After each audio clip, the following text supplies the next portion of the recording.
dio inicio en la Ciudad de México el nuevo sistema penal acusatorio.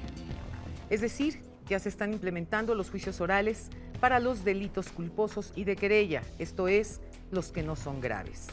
Y aun cuando el gobierno federal ha sido clarísimo en que no habrá prórroga para la implementación del nuevo sistema de justicia penal, solo Chihuahua, Estado de México, Yucatán, Morelos, Nuevo León y Durango cuentan con el 60% de avance, mientras que Tlaxcala, Sonora, Aguascalientes, Nayarit, San Luis Potosí, Veracruz, Distrito Federal, Baja California Sur, Campeche, Guerrero e Hidalgo no llevan ni siquiera el 40%, y el plazo vence en 18 meses. A pesar de que las reglas de operación se fijaron en 2008 para el nuevo sistema de justicia penal, nadie avanza. Y urge porque solo así se van a cortar los juicios junto con los costos, además de generar confianza en la impartición de justicia y evitar actos de corrupción, ya que son públicas las audiencias. También contribuirían a fortalecer el Estado de Derecho por la vía de la cultura de la legalidad. De los mitos y realidades, de las ventajas y los retos de los juicios orales hablaremos esta noche. Quédese conmigo, el programa va a estar muy bueno. Esto es Frente a Frente, periodismo con responsabilidad. Comenzamos.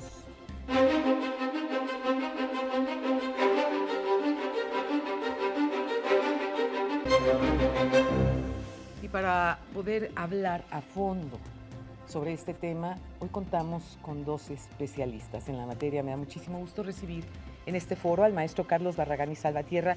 Él es director del Seminario de Derecho Penal de la Facultad de Derecho de la Universidad Nacional Autónoma de México. Maestro, qué gusto recibirle. Muchas gracias, buenas noches. Gracias por estar aquí. También le damos la más cordial de las bienvenidas al licenciado José Luis Nazar, él es consejero de la Barra Mexicana del Colegio de Abogados. Abogado, gracias por estar aquí conmigo. Gracias a usted, buenas noches. Muchísimas gracias. Señores, el tema de juicios orales, yo creo que lo importante que debemos de hacer antes de meternos en materia es poderle explicar al auditorio en bolitas y palitos qué es un juicio oral y qué podemos esperar como resultado de un juicio oral, maestro. Bueno, yo creo que son muy altas las expectativas y no debemos esperar tanto, porque se nos ha presentado como una panacea que nos va a resolver todos los problemas de justicia, que no son. O sea, no nos va a resolver los problemas policíacos, ni nos va a resolver problemas de seguridad, ni nos va a resolver ningún problema realmente de seguridad pública. ¿Qué nos puede resolver? Bueno, creo que nos puede dar claridad y puede aplicarse mejor la justicia. Lo curioso aquí es que lo que se pretende en el sistema es no llegar al juicio oral. Ok. Y también tenemos que llegar al punto de que el 60 o 70% del juicio oral, llamémoslo así, coloquialmente, es escrito. Ok. O sea, no es totalmente oral. Entonces, aquí nuestro problema es, bueno, la aplicación del sistema y la educación del sistema. O sea, ¿qué necesitamos? Bueno, buenos ministerios públicos, buenos defensores, buenos jueces. No, y ahí peritos. Es donde ya la puerca torció el rabo, ¿verdad? Porque pues ¿de dónde vamos a sacar tantos buenos? Exacto. Al final de la jornada, uno de los problemas que enfrentamos como sociedad es la falta de ética y la corrupción. Entonces, ¿cómo le vamos a hacer nosotros para que esos ministerios públicos, jueces, etcétera, se conviertan en gente decente y realmente cumplan a cabalidad con lo que representa su responsabilidad, abogado? A ver, vamos a hacer un poquito un análisis de la base de este sistema del que habla el maestro. Sí. La base del sistema está en la investigación policíaca. Bien. El origen de la reforma no nada más es de justicia penal, es de seguridad pública. Ok. Primera pregunta, de 2008 a 2015, ¿se han capacitado las instancias de investigación? Ya lo dijo, no voy a decir ni sí ni no. Cada quien contestemos. Claro. Porque de ahí vamos a entrar todos los participantes en un juego de destrezas. Son destrezas de litigación las que van a sacar adelante un asunto en juicio oral. O sea, los buenos abogados, finalmente. Los más diestros. Claro. Claro. Ahora, va a llegar hasta allá única y exclusivamente un porcentaje mínimo. Okay. Porque lo que busca el sistema es una justicia restaurativa para la víctima. Exacto. Entonces va a ofrecer cualquier cantidad de salidas alternativas para que la víctima obtenga la reparación de su daño. Muy bien. Y entonces, en ese caso y con ciertas condiciones que no vienen ni al caso mencionar, no se llegará a juicio oral, que es la parte final. No debemos, como dice el maestro, llegar más que la mínima parte, porque solo así nos va a permitir dedicar el tiempo, el presupuesto y a las instituciones a combatir los delitos realmente de alarma social. Sin lugar a dudas, bueno, el estado de Chihuahua fue pionero en esto de los juicios orales, pero nos sucedió algo tremendo que vale la pena recordar. Parte de los jueces que fueron seleccionados para iniciar este tipo de procesos, se llevó a cabo toda esta selección en Chihuahua, en la capital, y los que finalmente reprobaron, pues fueron mandados a Ciudad Juárez, a mi tierra. Cabe recordar lo que sucedió con Marisela Escobedo cuando se llevó a cabo este juicio y al final de la jornada, a pesar de que estaba confeso el asesino de su hija, pues los jueces dijeron faltaron elementos y lo dejaron libre. Recordemos brevemente qué fue lo que pasó en esa ocasión. El tribunal absuelve por unanimidad a Sergio Rafael Barraza Bocanegra de la acusación que le hizo el Ministerio Público como autor del delito.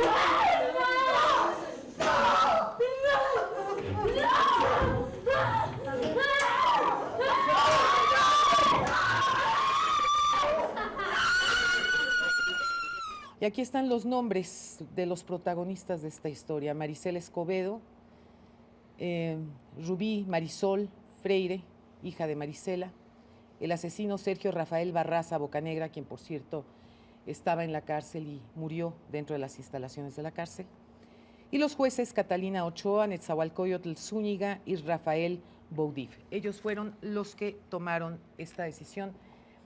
Y el ver estas escenas de la madre desgarrándose, lo único que me prueba es que ha sido doblemente victimizada.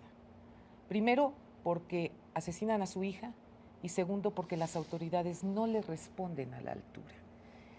Este caso emblemático a mí me da un miedo terrible, porque si no contamos con los jueces, con los ministerios públicos realmente capacitados para poder llevar a cabo este tipo de juicios, ¿a dónde nos están llevando como sociedad, maestro? Bueno, es que aquí hay un problema, ¿no? Yo no concuerdo totalmente con la opinión que usted nos señala. Yo creo que la actuación de los jueces fue buena. El problema fue que el Ministerio Público no presenta nada, no lleva un caso para juicio oral. Y yo no siento que haya confesado. Yo estuve viendo y viendo, y él lo único que al final dice es perdón, pero nunca dice perdóname porque la maté. Ahora, a él cuando le dicen, le leyeron sus garantías, dice no.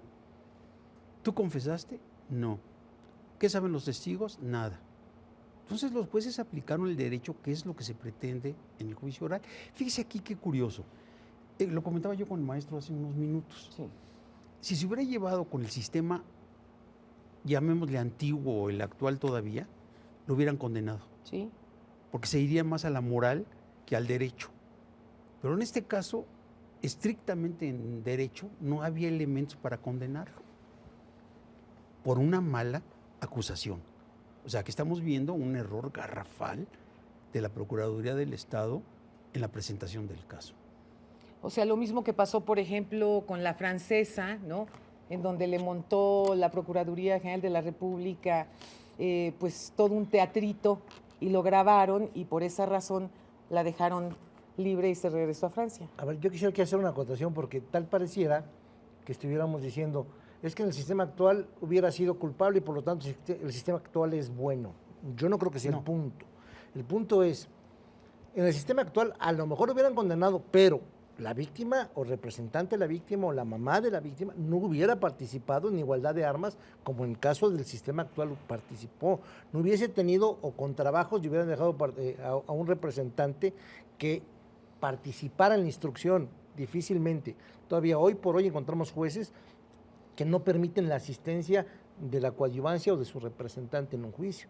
Pues la señora hubiera sido una espectadora más de una tonelada de papeles que nadie le hubiera explicado por qué lo condenaban o lo absolvían. Entonces, aclarado eso, vamos al caso Flores Cassés. Yo creo que en el asunto de Flores Cassés, en el sistema acusatorio, no hubiera llegado ni para un auto de vinculación el asunto. ¿Qué tal eso? Porque si hubiera podido probar durante la secuela, inmediatamente todo lo que manifestó el famoso voto del ministro Saldívar, que por cierto es muy bueno, en relación a la contaminación que sufrió el caso, o que pudo haber sufrido. Luego entonces, el sistema no es tan malo, porque para poderlo juzgar habría que ver también de dónde estamos partiendo. Estamos partiendo de una justicia impartida en lo oscurito, sin que los jueces conozcan a los justiciables. Yo en 30 años de ejercicio profesional muy pocas veces he logrado que el juez salga de su recinto a conocer a su justiciable, al cual allá atrás de una tonelada de papel le va a dar 30, 50, 40 o ningún año de cárcel. Aquí es al revés, aquí obligan al juez a interactuar y explicar las razones de su sentencia. Digamos que estamos hablando de que este nuevo sistema pues es mucho más similar al que se lleva a cabo en Estados Unidos. Es un sistema acusatorio. Realmente Estados Unidos ha tenido y ha intervenido, pero definitivamente hasta este momento la embajada americana, las universidades, etcétera.